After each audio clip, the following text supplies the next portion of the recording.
Hey guys, it's Whitney. Welcome back to my channel. So just because I haven't been filming doesn't mean I haven't been reading books and buying books. So I'm going to try to get back into doing monthly book hauls even if I don't buy a lot of books, which is kind of my goal until I whittle down my TBR. But for this video, we're going to be talking about basically 3 months worth of books that I have purchased and not talked about. So the first book that I have to share with you guys is The Guinevere Deception by Kiersten White. This is one that I have been hearing a lot of good things about. This is a gender-bent Arthurian retelling, which is absolutely all that I needed to know. Also, this cover is stunning, and I typically don't like covers with people on them, but I really like this one. Also, underneath the desk jacket is absolutely fantastic. The next book that I have is a continuation of one of my absolute favorite novella series, and that is Come Tumbling Down by Shauna McGuire. This is book 5 in the Wayward Children series. Spoilers, I already read this one and it did not disappoint. But this isn't a wrap up, so that's all I'm gonna say. If you are unfamiliar with the Wayward Children series, this is essentially a story of different children who go to fantastical worlds through doors, essentially a portal fantasy. Think Narnia. And this specifically follows them after they come back and they're trying to cope with being back in a world where they don't really feel like they belong. Next, I have Obsidio, which I have not read Illuminate and I do not have Gemina, but I found this one for like $1 and I do intend to read all of those books, so I went ahead and got it because there is absolutely nowhere that I was going to get it for less.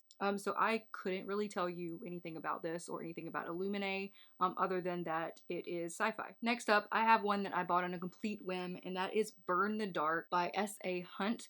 This author is non-binary, and I saw it on a list of books by non-binary authors, and I decided that I wanted to pick it up because it sounded honestly like a lot of fun. So this story is about a character named Robin who has a a very realistic witch hunting series that goes viral on, I don't know if it's specifically YouTube, but a YouTube-esque kind of platform. But what they don't know is that it is real and Robin is in fact a witch hunter. Next, I have Wilder Girls by Rory Power. This is I hesitate to call it a dystopian because it's really not. It's more of a post-apocalyptic. This story is about a group of students and teachers who are at a boarding school and this disease starts to take over and starts to kill people off and manifest in people in all kinds of really gruesome ways. But if you are squeamish at all, I'm not sure that I would recommend this one to you. Next in the lineup is The Gravity of Us, which is an out of the ordinary book for me. This is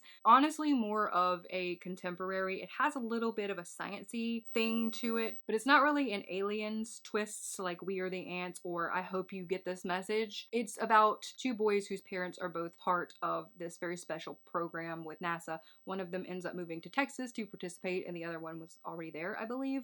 So it just kind of follows them as they deal with the amount of publicity that this gets them and their families and how in the public eye they become. Next up, I have A Spark of White Fire. This one is another one of those, I wouldn't say impulse buys, I did read what it was about before I purchased it, but this is a space opera inspired by ancient Indian stories, which I thought was really cool. Also, this is on Voices from what I can tell, so that makes me a lot more interested in it. Next, I have Red Sister by Mark Lawrence. A lot of people describe it as murderous nuns. So the next one I got is Gods of Jade and Shadow. This is one I've had my eye on for a while. I really never looked into what it was about, which is weird, but I've still never stopped wanting to read it. And since I don't really have a good summary, I'm just gonna like read you guys this one little blurb, and I don't like to do this, so we're not gonna do this much, okay? It says, the Mayan god of death sends a young woman on a harrowing, life-changing journey in this dark fairy tale inspired folklore. Next up, I have The Mystery of Black Hollow Lane. This is a middle grade, and I was just really in the mood for middle grade when I picked this up. This is about a girl who goes to a boarding school after her father dies and her mother's a little too busy to give her the attention that she needs. And before she leaves for the boarding school, she finds this box of medallions that belong to her dad with these weird symbols on them.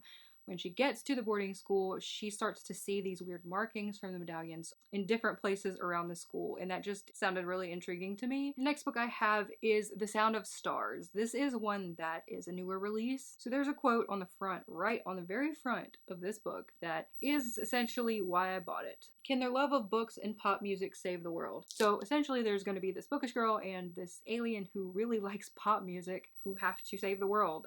here for it. Next up, I have When We Were Magic by Sarah Gailey. I picked this one up because I really enjoyed Sarah Gailey's other book, Magic for Liars. This is a YA. That one was technically an adult. This one follows some friends who have magic and they accidentally kill someone. Next up, I have the Barnes & Noble Collector's Edition of A Gathering of Shadows, which, if you don't know, the Shades of Magic series is absolutely one of my all-time favorite series. It is the first series since Harry Potter that made me just really fall in love with the world and with characters, and I will forever be grateful for this series. This was actually gifted to me. I did not purchase it myself. It has the nice character art on it and the design under the dust jacket. The next two books that I have to show you guys are two that I got from my Bookish Cupid for the Valentine's readathon. The first one is Children of Virtue and Vengeance, which is the second book in the Children of Blood and Bone series by Tomi Adeyemi. I can't really say more than that without any spoilers about this one because I myself